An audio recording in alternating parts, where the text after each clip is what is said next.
ste sa dostali na strechu?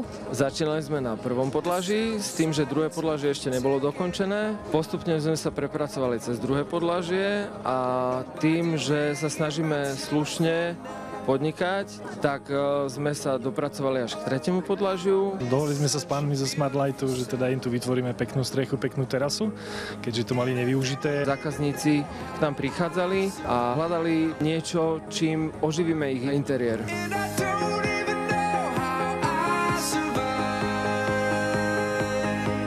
Terasa je špeciálna preto, lebo spájame ľudí. Sú to ľudia, ktorí vymysleli spôsob, akým nemusia upravovať tú terasu, akým spôsobom im tá terasa vydrží. Získali sme za to ocenenie Red Dot Design Award za rok 2016. Je to ocenenie takého celosvetového meritka, by som povedal. V rámci tej terasy a tých podlážok, ktoré tu sú umiestnené, môžeme ich odtiaľ vybrať, môžeme tam vložiť nerezové vaničky, v ktorých môže byť pieskovisko pre deti, alebo tam môže byť bylinková záhrada pre domácu pani.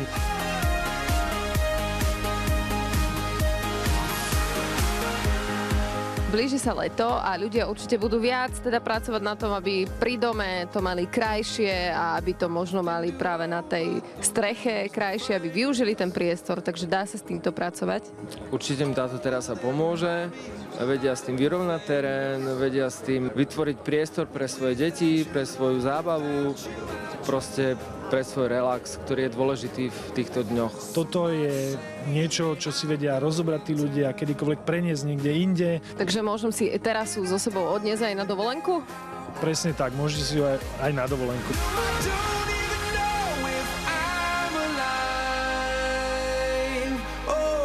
Without you now, this is what it feels like.